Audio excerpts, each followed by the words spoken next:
ಸ್ಯಾಂಡಲ್ವುಡ್ನ ಹಿರಿಯ ನಟ ಉಮೇಶ್ ಬಾತ್ರೂಂನಲ್ಲಿ ಕಾಲು ಜಾರಿ ಬಿದ್ದು ಆಸ್ಪತ್ರೆಗೆ ಅಡ್ಮಿಟ್ ಆಗಿದ್ದಾರೆ. ಆಸ್ಪತ್ರೆಯಲ್ಲಿ ಕೆಲ ಟೆಸ್ಟ್ಗಳನ್ನು ಮಾಡುವಾಗ 80 ವರ್ಷದ ನಟ ಉಮೇಶ್ ಅವರು 4ನೇ ಹಂತದ ಲಿವರ್ ಕ್ಯಾನ್ಸರ್ನಿಂದ ಬಳಲುತ್ತಿರುವ ಸಂಗತಿ ಬೆಳಕಿಗೆ ಬಂದಿದೆ.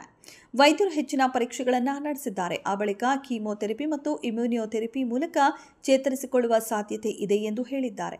ವೈದ್ಯರ ಪರೀಕ್ಷೆಯಲ್ಲಿ ನಟ ಉಮೇಶ್ ಅವರಿಗೆ ಲಿವರ್ ಕ್ಯಾನ್ಸರ್ ಉಂಟಾಗಿದ್ದು ಬೇರೆ ಅಂಗಾಂಗಗಳಿಗೆ ಸ್ಪ್ರೆಡ್ ಆಗಿದೆ ಎಂದು ತಿಳಿದು ಬಂದಿದೆ. ಉಮೇಶ್ ಅವರು ನೋಡಲು ಆರೋಗ್ಯವಾಗಿಯೇ ಕಾಣಿಸ್ತಾರೆ, ಆದರೆ ಅವರ ಲಿವರ್ನಲ್ಲಿ ಕ್ಯಾನ್ಸರ್ ಇದೆ.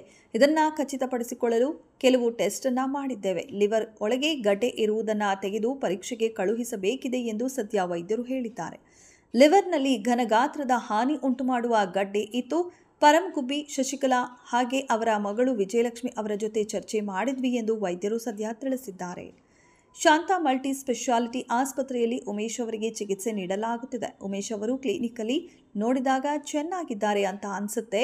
ಕನ್ಫರ್ಮೇಷನ್ಗೆ ಕೆಲವು ಟೆಸ್ಟ್ ಮಾಡಬೇಕಾಗಿದೆ. ಲಿವರ್ ಒಳಗಡೆ ಡ್ಯಾಮೇಜ್ ಆಗದೇ ಇರೋ ತರ ಗಡ್ಡೆ ತೆಗೆದು ಟೆಸ್ಟ್ಗೆ ಕಳುಹಿಸಬೇಕಾಗಿದೆ. ಕೀಮೋಥೆರಪಿ, ಇಮ್ಯುನೋಥೆರಪಿ ಮಾಡಬೇಕಾಗಿದೆ ಎಂದು ಸದ್ಯ ವೈದ್ಯರು ಹೇಳಿದ್ದಾರೆ. ಇದೆಷ್ಟು ಈ ಹೊತ್ತಿನ ಸುದ್ದಿ. ಮತ್ತಷ್ಟು ಸುದ್ದಿಗಳಿಗಾಗಿ ನೋಡ್ತಾ ಇರಿ ಸಿರಿ ಟಿವಿ.